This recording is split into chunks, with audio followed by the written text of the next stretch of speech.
Hola amigos, como el canal es de salud mental, hoy les traigo un tema para los adultos mayores. No solamente los niños se han visto impactados con la pandemia, sino también los dos extremos de la vida.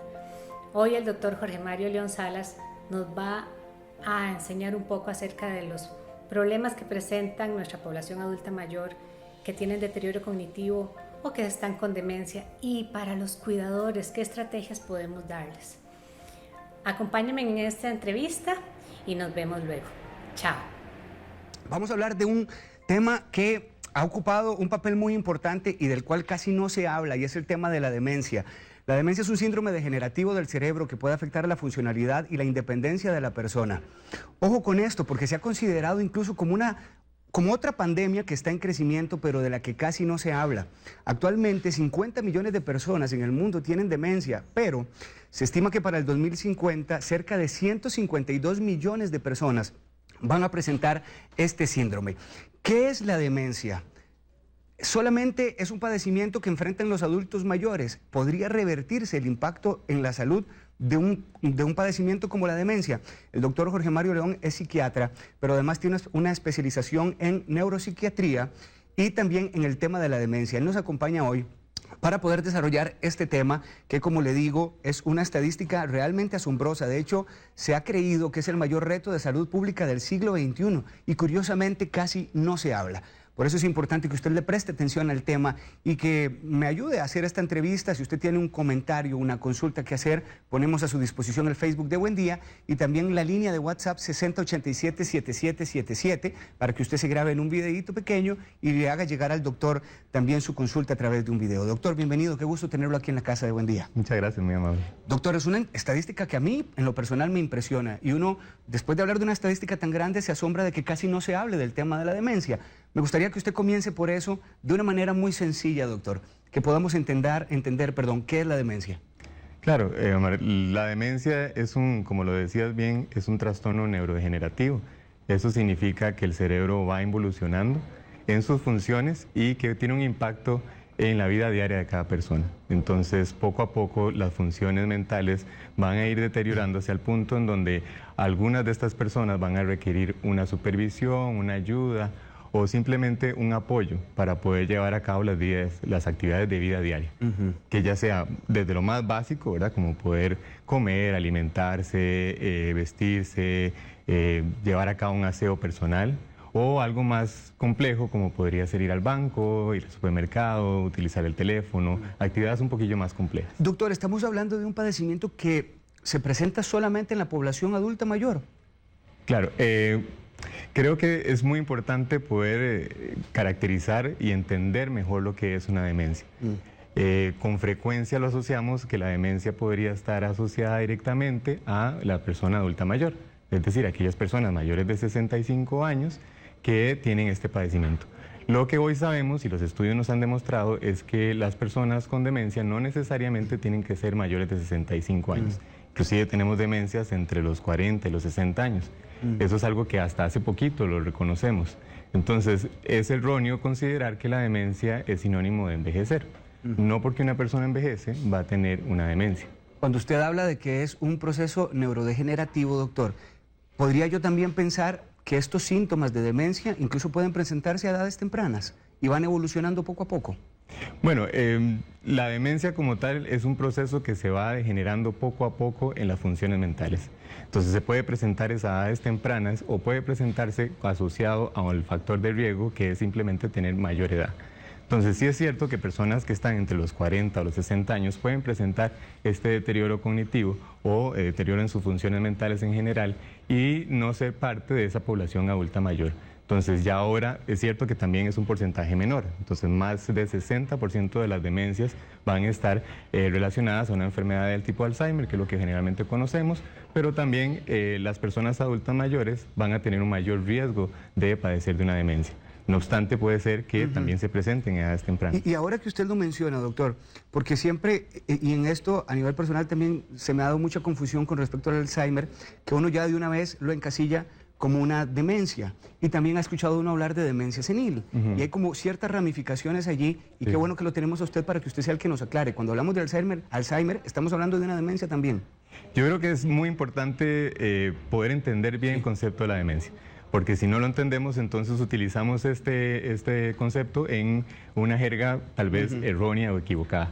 Yo creo que uno de los tres, o tal vez los tres principales problemas que asociamos la demencia o que erróneamente la equivocamos con conceptos como la locura, por ejemplo, con conceptos como que la demencia es igual que envejecer o como que es sinónimo de retardo mental. Entonces, sí creo que, porque de alguna otra forma también a través del tiempo la demencia, por su raíz en latín que significa demens, que quiere decir fuera de su mente, lo hemos asociado fácilmente como si fuera una persona mal llamada loca, ¿verdad? Que es un concepto que nosotros en psiquiatría no utilizamos, pero que con frecuencia lo vemos en la población general. Entonces, ¿qué quiero decir con esto? Que la demencia con frecuencia lo confundimos con la psicosis, que es el concepto de mal llamado locura, o que podría estar con un retardo mental o que tendría que ver con el envejecimiento. La demencia no es un proceso neurodegenerativo poco a poco instaurado en el cerebro, que hay un acúmulo de proteínas, que estas proteínas hacen que los circuitos neuronales empiecen a fallar y por lo tanto vemos los signos o síntomas propios de esta enfermedad. ¿Por qué se da este acúmulo de proteínas en el cerebro? Ok, el acúmulo de proteínas se va dando en regiones específicas del cerebro y en esto tiene que ver entonces una vulnerabilidad en donde el cerebro en ciertas regiones se van a ir acumulando una serie de proteínas que se malforman, es decir, se desdoblan en tal punto en donde el proceso normal del cerebro de eliminar proteínas que no nos sirven ya no empieza a funcionar, se van depositando. Y esos depósitos de proteínas pueden ser adentro de la neurona o pueden ser afuera de la neurona. Entonces todo este proceso inflamatorio y ese proceso de degeneración hace que ya la neurona no pueda funcionar bien. Entonces empezamos a verlo de acuerdo a dónde son el depósito de esas proteínas y el tipo de proteínas, no solo el tipo de demencia que tenemos, sino cuáles son las funciones que se empiezan a afectar. ¿Todos vamos a acumular proteínas en el cerebro? A ver, el acúmulo de proteínas se da por una disfunción de la neurona, es decir, la neurona empieza a disfuncionar precisamente porque la proteína se deposita y no la podemos limpiar. Es como si te imaginaras que tuviéramos un basurero y está lleno, y entonces el basurero, pues en algún momento se sale toda esta basura. De tal forma que la neurona empieza a disfuncionar y ya no tiene las mismas funciones que antes podríamos ver en su funcionamiento normal. Las proteínas se depositan de tal forma que ciertas regiones van a estar afectadas y algunas, por ejemplo, en la enfermedad de Alzheimer, tenemos el depósito de proteínas beta amiloide y tau que hace que las regiones de hipocampo, que son, por decirlo así, el archivo de nuestras memorias, empiezan a fallar. Entonces vemos que las personas con una enfermedad de tipo Alzheimer empiezan a tener fallas en la memoria. Pero también más adelante y conforme progresa la enfermedad, también van a tener algunas otras alteraciones que no son solo de memoria. Empieza a fallar el lenguaje, empieza a fallar la percepción visual, la desorientación, es decir, una serie de síntomas que conforme evoluciona la enfermedad, también va a ir afectando la funcionalidad. ¿Qué papel juega aquí, doctor, el factor genético para desarrollar una demencia? Ok, la genética siempre es importante y si de alguna otra forma pudiéramos poner tres pilares importantes en las demencias es el componente genético, el componente biológico y el componente sociocultural. Ahora las demencias las entendemos con mayor facilidad, entonces la parte genética y los estudios científicos nos han demostrado que puede haber un riesgo en aquellas personas que tienen ciertos genes propios asociados a un tipo de demencia, a una enfermedad por ejemplo, de tipo Alzheimer, en donde hay ciertos genes que hacen que haya una mayor predisposición a esta enfermedad. De la misma forma, también hay un componente que es biológico, que es una disfunción de los circuitos neuronales, a eso le llamamos los neurotransmisores, esas proteínas que nos permiten dar los mensajes entre neuronas.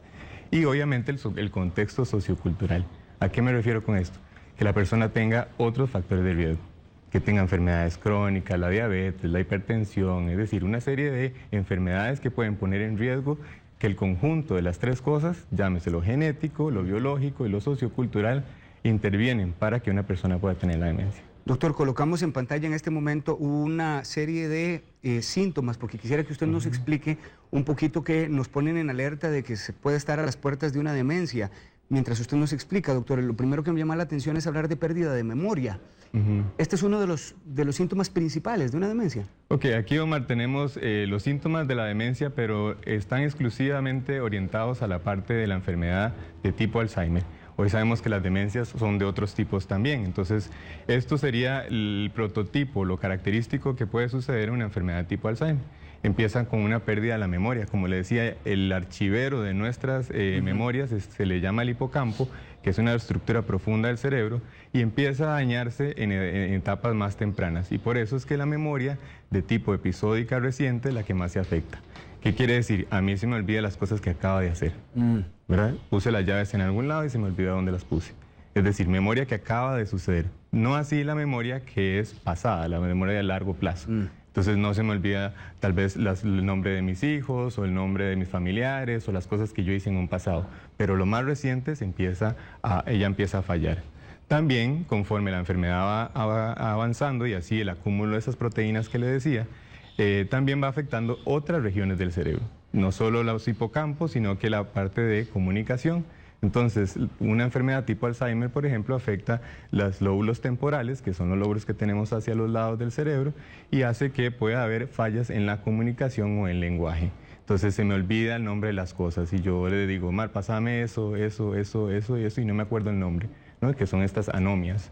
O puede pasar que la comunicación se vaya deteriorando a tal punto en donde ya la fluidez del lenguaje no se hace como era antes. También pueden haber, como le digo, esta dificultad de encontrar palabras, que son las anomias, o la desorientación. Entonces la persona se puede desorientar en un ambiente, aunque sea conocido, empieza a tener estas fallas. Y las personas, por lo menos a mí, que tengo a cargo pacientes con esta enfermedad, pues me lo dicen con frecuencia. Papá salió y se perdió. No sabía dónde está, y lo que nos extraña es que es algo que siempre conoce, pero que por alguna razón en ese momento no se pudo orientar. También hay una dificultad para razonar, entonces esto también tiene que ver con funciones ejecutivas y otras funciones mentales que nos permiten tener una capacidad de juicio, que al final también puede afectar estas tareas complejas. Entonces, lo más sencillo sería empezar a identificar estos fallos en actividades de vida independiente instrumental, que le llamamos.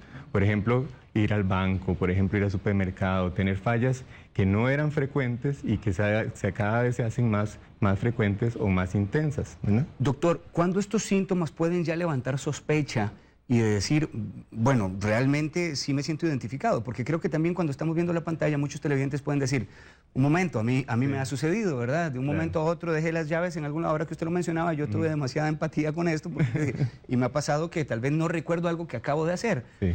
A ver, ¿cuándo ya uno puede comenzar a sospechar que son indicios de estar desarrollando una demencia? Okay. ¿Y cuándo son por un estrés o por un desgaste diario?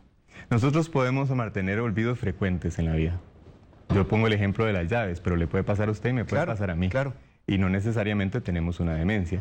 Entonces, estos olvidos frecuentes pueden suceder en personas que no tengan una demencia, pero aquellos que tienen una demencia empiezan a hacerse cada vez más intensos y más frecuentes. Entonces, estos olvidos ya empiezan a impactar su funcionalidad.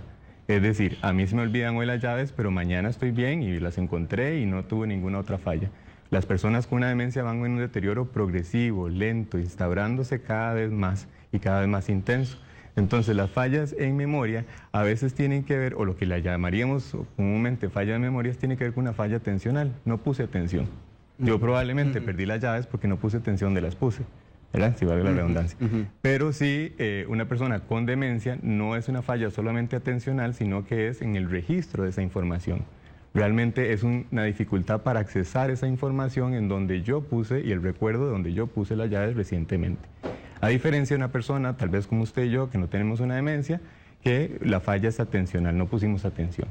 Entonces, lo importante de esto para poder diferenciarlo es tal vez ubicarnos en la cronología, porque si estamos hablando de una persona joven, entonces yo podría hacer alguna serie de tamizajes o de evaluaciones que me permiten saber si usted, por ejemplo, tiene un déficit atencional o si usted tiene alguna otra condición que hace que estos olvidos sean cada vez más frecuentes. Pero no es lo mismo comparar a una persona de 30 a 40 años a una persona de 65 para arriba.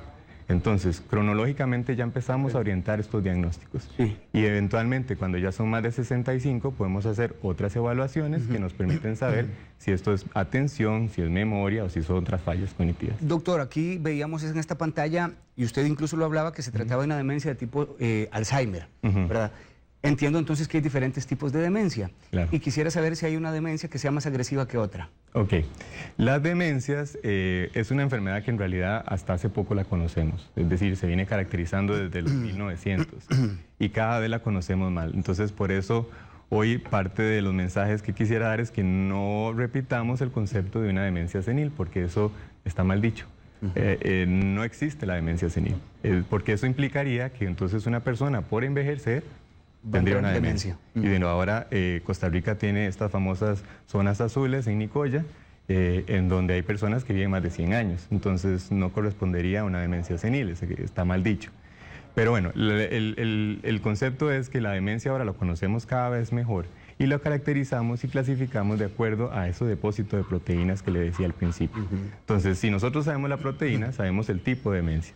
No solo está la enfermedad de tipo Alzheimer, pero también está la demencia frontotemporal, está la demencia vascular, está la enfermedad por cuerpos de Lewy, la demencia de Parkinson, es decir, una serie de diferentes demencias que ahora las conocemos, a pesar de que más del 60% son enfermedad de Alzheimer. Entonces, con frecuencia lo asociamos a que por estadística lo más frecuente es que sea Alzheimer, pero sí hay otros tipos y también dependen la presentación y la edad. Y muy bien por este espacio, doctor, porque así aprendemos todos y nos educamos, para no volver a decir demencia senil, que también ha sido un concepto errado, ya aprendimos, y además bastante repetido por muchas familias, ¿verdad? Cuando tienen un adulto mayor en su casa. El doctor Jorge Mario León es psiquiatra y tiene una especialidad en neuropsiquiatría y específicamente el tema que estamos hablando de demencia.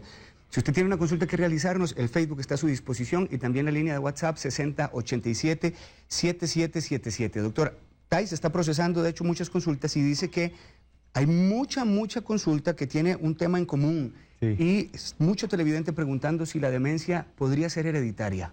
Ok, creo que es una preocupación muy loable, ¿verdad?, para la mayoría de personas que tal vez tienen un antecedente de algún familiar.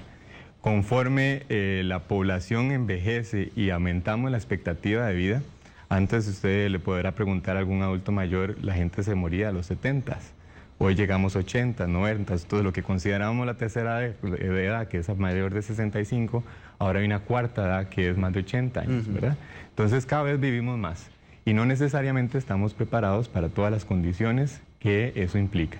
Hay mayor enfermedades y hay efectos heredofamiliares también. Entonces, ¿qué quiere decir? Que hay alguna persona que puede tener algún antecedente en la familia de demencia de tipo Alzheimer o cualquier otro tipo de demencia. Y eso significa, claro que sí, un riesgo mayor de poder presentarlo en las líneas subsiguientes, ¿verdad? Entonces, habría que evaluar exactamente cuál es la presentación, cuál es el tipo de demencia que ha tenido para saber si tiene un mayor riesgo de presentar la demencia en familiares. Alejandra Valverde, de hecho, un poco en dirección a esto que usted está explicando, doctor, dice, ¿puedo hacer algo para evitar la demencia por Alzheimer? Dice ella, tengo 38 años, pero mi mamá, mi tía y mi abuela sufrieron de esta enfermedad. Okay, ¿Puede haber algo preventivo, doctor? Para Alejandra y para todos los que nos están escuchando, en realidad es importantísimo lo que acaba de decir, porque sí, efectivamente, hoy los estudios nos permiten saber que las demencias hay un factor de riesgo que podemos prevenir, que se le llamamos factores modificables. ¿Qué son factores modificables? Aquellos factores que yo de alguna otra forma puedo intervenir para que eventualmente no significan riesgo para padecer una demencia. Entonces, si usted tiene una buena educación, ¿verdad?, que usted recibe una educación, eso le aumenta la reserva cognitiva. Sus funciones neuronales, sus circuitos neuronales están interactuando de tal forma que se mantiene activo, como si fuera un músculo, que usted lo pone a trabajar. Entonces, la educación es un factor importantísimo que podemos modificar. Hemos visto que la hipertensión, la diabetes, el fumado, la obesidad, los trastornos psiquiátricos en general, como la depresión o la ansiedad, y enfermedades crónicas en términos generales, y la audición y la visión, si mejoramos toda esta parte, podemos prevenir hasta un 56% de la aparición de las demencias. Y eso lo hemos visto a un mayor porcentaje, comparado, digamos, a un porcentaje global que es alrededor de 35-34% en países latinoamericanos. Cuando países latinoamericanos no tienen acceso a servicios de salud o no hay acceso a las medicinas, vacunación, agua potable, etcétera, o educación, entonces esos porcentajes aumentan. Y por eso es que podemos decir que para Latinoamérica es inclusive hasta un 56% de los que son modificables factores de prevención. Ahora, importantísimo también decir que hay factores que no son modificables, ¿verdad?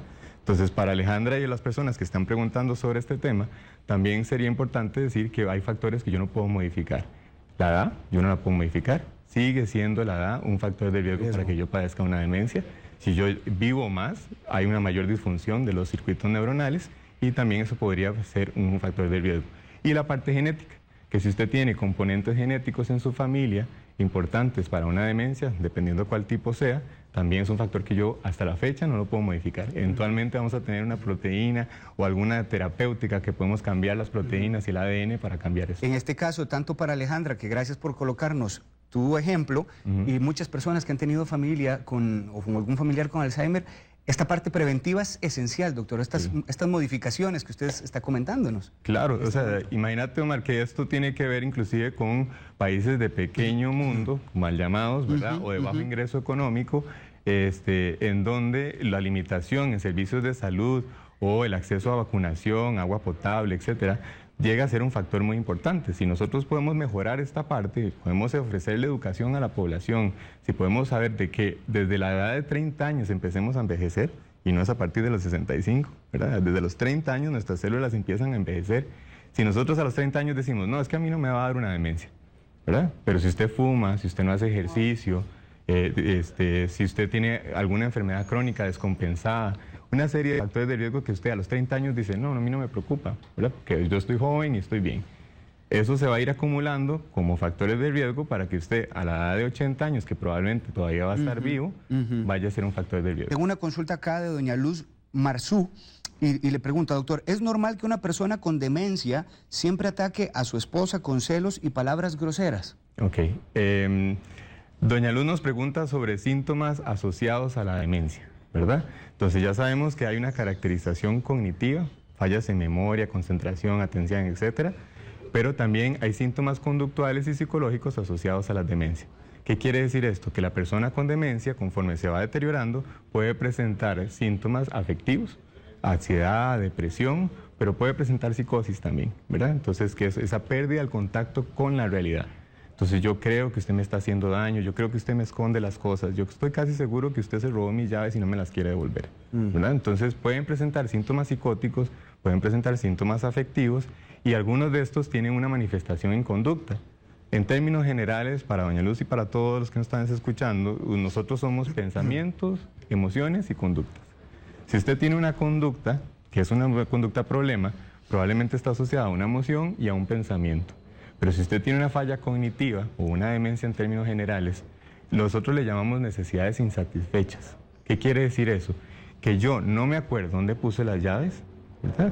Y que por mis fallas cognitivas estoy seguro y la asocio a un pensamiento que seguro es que usted se la robó, y eso justificaría que yo me ponga agresivo. Entonces somos emociones, pensamiento y conducta.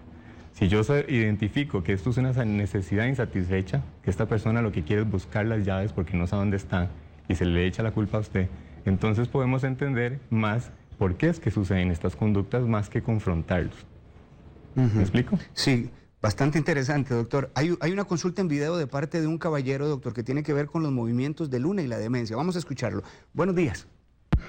Buen día, doctor. Una pregunta. ¿Qué tiene que ver los movimientos de luna con la demencia? Es que mi abuela tiene 91 años y cuando hay movimientos de luna, ella se pierde más de lo normal. Muchas gracias. ¿Hay una relación, doctor? Bueno, o sea, en realidad con las demencias podemos tener información que sea científica o información que sea anecdótica, ¿verdad? Que es decir, algunas personas han relacionado esto, pero lo que es científicamente comprobable, lo que nosotros encontramos en los artículos de medicina o de salud mental. Entonces, para estudios específicamente con la luna se han hecho algunas proyecciones que podrían estar asociadas a los cambios lunares, pero no necesariamente tiene una evidencia científica en donde yo podría decirle esto efectivamente pasa por cambios en la luna. Doña Jenny Garita dice, mi mamá murió de Alzheimer, le comenzó a los 66 años. Y mi pregunta es, bueno, si es hereditaria, ya el doctor nos lo estaba explicando, pero es que ella también le agrega algo interesante. Si podría generarse una demencia por una gran depresión, doctor. Como les decía, hay la demencia clínicamente evidenciable para nosotros, entonces es generalmente una etapa en donde ya hay un acúmulo de proteínas y el deterioro en su funcionalidad es evidente. Pero hay síntomas que nosotros le llamamos premórbidos, ¿verdad? Que es decir, antes de que suceda el deterioro cognitivo. Hoy sabemos que la depresión y la ansiedad son factores de riesgo para que una persona pueda desarrollar demencia. No es una línea directa, no es decir que si usted desarrolla depresión o ansiedad, está directamente condenado a una demencia. Pero sí es un factor de riesgo que si no se trata, si no se trabaja, entonces puede hacer cambios neuronales y neuroquímicos en el cerebro que lo ponen en un riesgo de que el deterioro sea mayor. Doña Shirley Sánchez dice, mi suegra tiene 91 años, tiene demencia, dice que ha presentado cuadros de mucha ansiedad, se pone un poco agresiva y comienza a tener frases como que quiere irse para donde su mamá. Lo más preocupante es que la suegra no duerme. Esto le provoca todavía mucho más crisis, explica doña Shirley. Cuando logra dormirse, o eso cree uno que está dormida, habla mucho. ¿Qué recomendaciones nos puede dar usted, dice ella, doctor? Sobre todo para que duerma. Ella toma Serquel, pero poco le hace. Es una señora bastante sana, pero esa demencia, por supuesto, que la está desgastando. Ok, creo que hay varias preguntas ahí. Sí. Vamos a ir tratando de abarcarlas todas.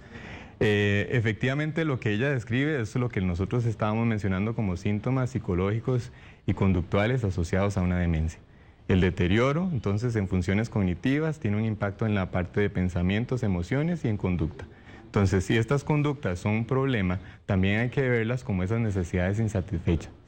Hay un modelo que es muy interesante en los que nos dedicamos a este tema, a esta enfermedad, que es poder conceptualizar qué factores son propios de la persona que tiene una demencia, cuáles son factores propios del cuidador y cuál es el factor del sociocontexto o cultural en el que vive esa persona.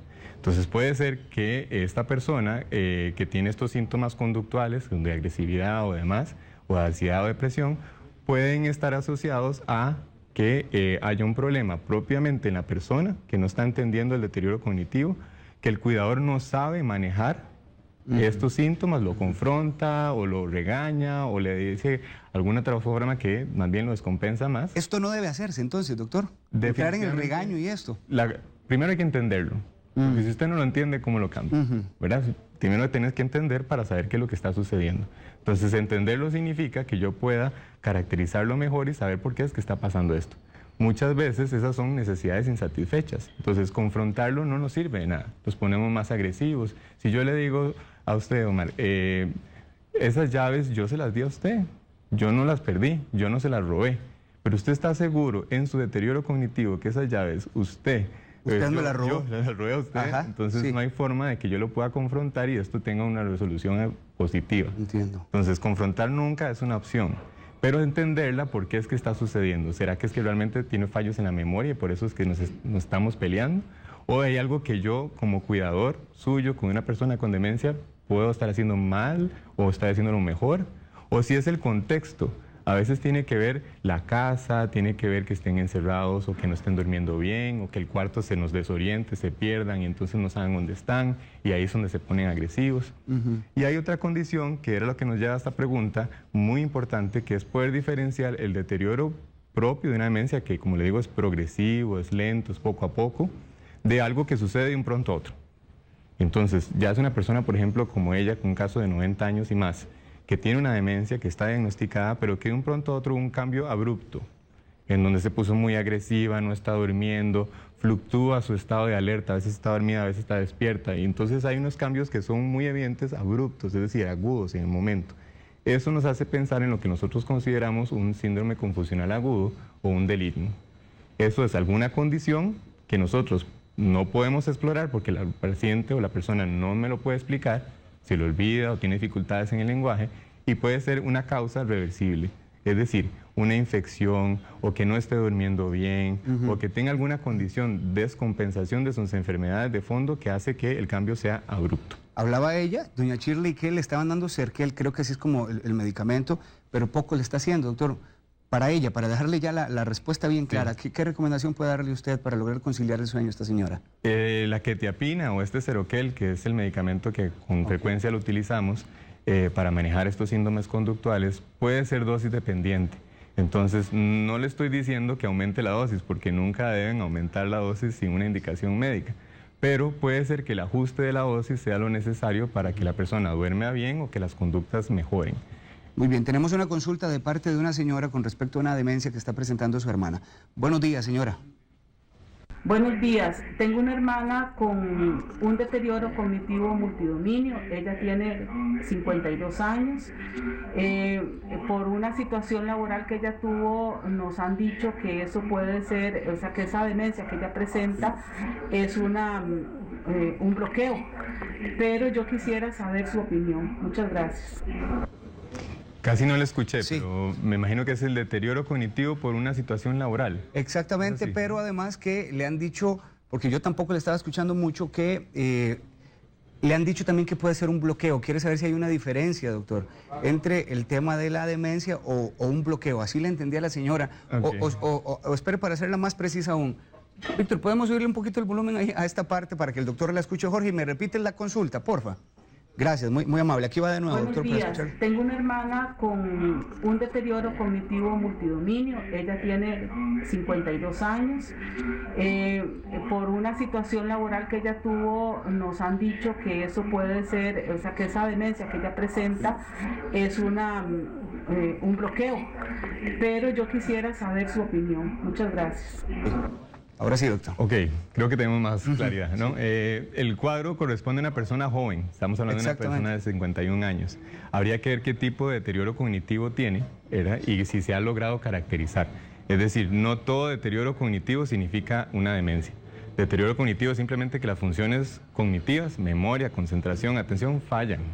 Pero no deterioro cognitivo significa demencia. Habría que ver si es un deterioro cognitivo por alguna otra condición. Y cuando habla de una posibilidad de bloqueo, yo me imagino que tiene que ver con algo emocional, si es que lo estoy interpretando bien.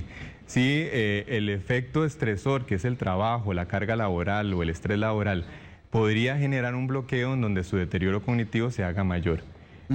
Muchas veces habría que, en este caso, evaluar si la parte afectiva emocional está bien o si el efecto estresor, que es el trabajo, podría generar estos bloqueos que son transitorios y que generalmente recuperan y no corresponden a un deterioro cognitivo que se va progresando lentamente hacia una demencia. Tengo una televidente acá que se llama doña Ana María. Dice que un familiar de 92 años tiene demencia, pero ella tiene una duda. Quiere saber si esta demencia puede ser selectiva. Y la razón por la que lo dice es porque este familiar extrañamente no reconoce a algunos de los familiares, sin embargo, a todos los trata bien. Pero a él no se le olvida quién es la esposa y la trata de manera concha, como toda su vida lo hizo. Quiere saber por qué este trato puede ser diferenciado entre unos familiares y otros, doctor. ¿Es posible?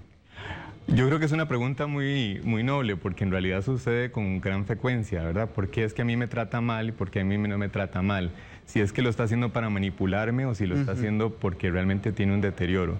Es importante saber que la forma de vincularnos los seres humanos tiene que ver con aspectos que no son solo cognitivos, sino que tiene que ver con una serie de funciones neuronales que en el cerebro primitivo tienen que ver con amígdala, neurotransmisores y una serie de circuitos que no solo entre lo cognitivo hace que una persona se pueda vincular con otra.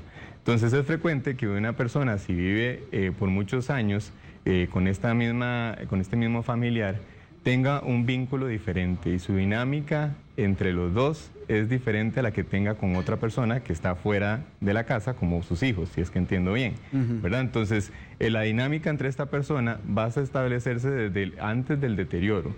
Es decir, si ya hay un patrón que se venía presentando de esta forma, con frecuencia, aunque haya un deterioro, es una forma instintiva de relacionarnos con las personas. Entonces, hay una serie de mecanismos que no son solo cognitivos que hace que la persona pueda tener esos comportamientos. Sí puede pasar. Muy bien. Shirley Vargas dice, mi mamá tiene deterioro cognitivo, ella tiene 87 años, pero ella solo olvida algunas cosas cotidianas. ¿Qué más va a pasar? Dice ella, doctor. ¿Y qué puedo esperar? Me parece que es una pregunta también muy válida y que todos los familiares en este momento se están haciendo. Sí. El deterioro en las funciones y la independencia, que es al final lo que le impacta a una demencia, lo dividimos en actividades de vida diaria básica e instrumental. Cuando yo digo básica me refiero a situaciones muy básicas de día a día. Higiene personal, poder bañarme, poder comer, poder caminar, cosas que son básicas para sobrevivir. Vida diaria instrumental se refiere a aquellas actividades que son más complejas, que requieren una serie de mecanismos cognitivos. Usar el teléfono, ir al supermercado, ir al banco, hacer funciones complejas. No necesariamente las etapas tempranas, moderadas o severas van a presentar la misma caracterización. Entonces, en etapas tempranas es más frecuente que la vida instrumental esté afectada, pero que en etapas más avanzadas esté la vida diaria básica. Entonces, depende de la severidad y conforme avance la enfermedad, así también el deterioro. 2 preguntas más, doctor. Quiero presentarles el comentario que nos hace llegar Mayela Vargas y lo voy a leer textual. Dice Mayela, sé que el Alzheimer tiene factores genéticos y otro tipo de enfermedades también, pero si usted puede explicar, doctor, también sobre el estilo de vida, como el alcoholismo, el fumado, las trasnochadas. También es muy rudo para nosotros los familiares y sobre todo para el cuidador. Más que con este tipo de demencia se resalta la personalidad. Si fue una persona difícil, se vuelve más difícil.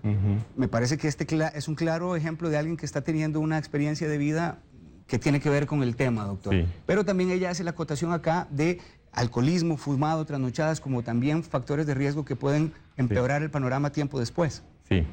Es lo que estábamos hablando al principio de factores de riesgo que son modificables. Entonces, son factores que se acumulan a través de la edad y que necesariamente o usualmente pasan en la vida media. Entonces, estamos de 30, 50 acumulando factores de riesgo hasta el punto en donde eso eventualmente significa el desarrollo de una demencia.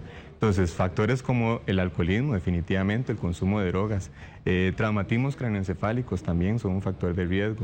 El hecho de que haya sedentarismo, obesidad, dislipidemias, diabetes mellitus, hipertensión, todas estas enfermedades crónicas mal compensadas significan eventualmente un riesgo también. Doña Sandra Patricia Chacón dice, hablando propiamente del Alzheimer, doctor, ¿cuántas etapas existen? Ok, en realidad existen para todas las demencias también, ¿verdad? Las clasificamos de acuerdo a la severidad de los síntomas. Entonces está de las etapas tempranas, medias o leves, de leves, moderadas hasta severas. Para eso hacemos unas clasificaciones, tamizajes y funciones, test neuropsicológicos para poder saber en qué grado de deterioro la persona está. Entonces, cuando hacemos un diagnóstico de demencia, puede ser que sea temprano, es decir, leve, moderado, o severo. Esto va también a tener un impacto en la funcionalidad de la persona. ¿Usted recomienda, doctor, que una persona ya presentando alguna demencia tenga más de un cuidador? Porque usted lo estaba hablando ahora durante toda la entrevista. ¿Qué opina? Cuando tenemos una persona que padece de una demencia, es importante, como le digo, entender las condiciones que son propias de esa persona, pero también entender las condiciones de los cuidadores y el contexto. Entonces, si hablamos de una persona que tiene un único cuidador, es decir, aquella persona que lo supervisa, lo protege o le ayuda, esa persona también, conforme el deterioro se va haciendo cada vez mayor y en los años, va sufriendo un desgaste, y es lo que le llamamos el desgaste del cuidador. Esa persona, con frecuencia le encontramos síntomas depresivos, trastornos del sueño, descompensación de las enfermedades crónicas, diabetes, hipertensión, porque se ha dedicado tanto al cuidado de esta persona que de alguna otra forma se descuida a sí misma. Entonces, no solo se descuida a sí misma, sino que también incrementa factores de riesgo como puede ser los trastornos del sueño, depresiones, hipertensión, fumado, sedentarismo, etc. Todo eso se va acumulando para que el desgaste del cuidador sea sobre todo más impactante. Entonces, por eso es que nunca es recomendable tener un único cuidador. Hay que ir alternándose en la red de apoyo como sea posible el cuidado de esta persona o para que no haya un deterioro mayor. Doctor, a modo de cierre en sus recomendaciones finales, si uno logra detectar estos síntomas de los que usted nos hablaba a tiempo, ¿es posible estacionar la demencia, detenerla? Ok, la demencia es progresiva por definición. Entonces, ahorita a la fecha no tenemos ninguna terapia que nos permita detener, curar esta enfermedad. Por eso es que siempre va a ser mejor prevenir que curar. Y lo sigo repitiendo, siempre va a ser mejor prevenir que curar. No tenemos a la fecha un medicamento que yo le pueda dar que detiene la progresión de esta enfermedad o que limpie esas proteínas mal depositadas en su cerebro. Muchas gracias, doctor. Muchas gracias por todo este tiempo. Gracias a ustedes por hacernos estas consultas. La verdad que un tema que como lo decía al inicio, tiene estadísticas exorbitantes. Sí. Hay que hablarlo y hay que aprender y hay que educarnos también. Gracias a usted por exponerlo de un modo tan claro. Gracias. Sí. Amigos, espero que esta entrevista tan importante sobre este tema haya sido de su agrado y de su utilidad. Nos vemos pronto con otros temas de salud mental. Hasta la próxima.